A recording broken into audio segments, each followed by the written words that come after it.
You sound crazy. I mean, you're the guy nobody wants to talk to at the party. Your wife must be annoyed senseless by her crazy husband who's got this hypothesis that now has so much emerging data behind it that says if you wanted to create a molecule to kill people, it's not just glucose. It's not even just fructose. It's put the two together. And guess what? Nature did that. Nature came up with a 50-50 mixture of this thing. And if that weren't enough, she made it taste so good. Right. How do we reconcile this? Yeah, so that's the part I like best because I think about everything in regard to evolution. Why did things evolve? Why do we evolve to be addicted? Because you're ruining the party right now. Exactly. So I think this allows, if you think about humans 100,000 years ago, our metabolism hasn't changed in the last 100,000 years.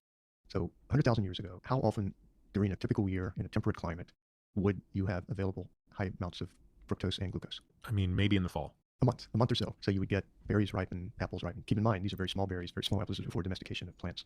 And so as a consequence, what that means is at the end of the growing season is when most of the sugary producing fruits are being produced.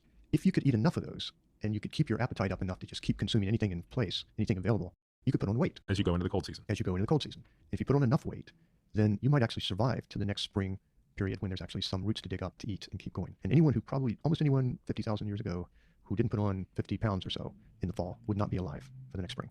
So a very strong requirement to gain weight in order to survive a period of time when no food is available. Yeah, Rick Johnson has written so eloquently about this, and I'm blanking on the name of his collaborator, who's an anthropologist. And they even trace it back to which primates probably developed this first. And they were primates that had left Africa, gone to Northern Europe, and most of them die off. It was only the primates that could develop this mutation. And I believe it was a mutation in both uricase and fructokinase. I could be wrong on that. And I've interviewed Rick, and so we can go back and listen to that. But you had to develop this mutation or else you wouldn't survive the winter. And then what happened was tens of thousands, if not longer, of years of strengthening that is what allowed those primates to then come back to Africa to basically become our descendants. So we as humans, as a species, have these mutations that would have served us well when glucose and fructose combined were provided just at the right level. Yeah. So if you didn't anticipate that you need to gain weight, your body would tell you to do it, basically how it came about. And so it makes perfect sense. The extreme example is the hibernating bear. We call it the honey bear often, right? Because in the fall, not only do they eat every berry they can find in the woods, but they also climb up the trees and get to the honey from the bees. And they put on 150, maybe even 200 pounds within a period of 2 or 3 months. And then they go into extreme insulin resistance and they hibernate, they fall asleep. But because of being insulin resistant and having metabolic syndrome, their ability to break down fats is impaired.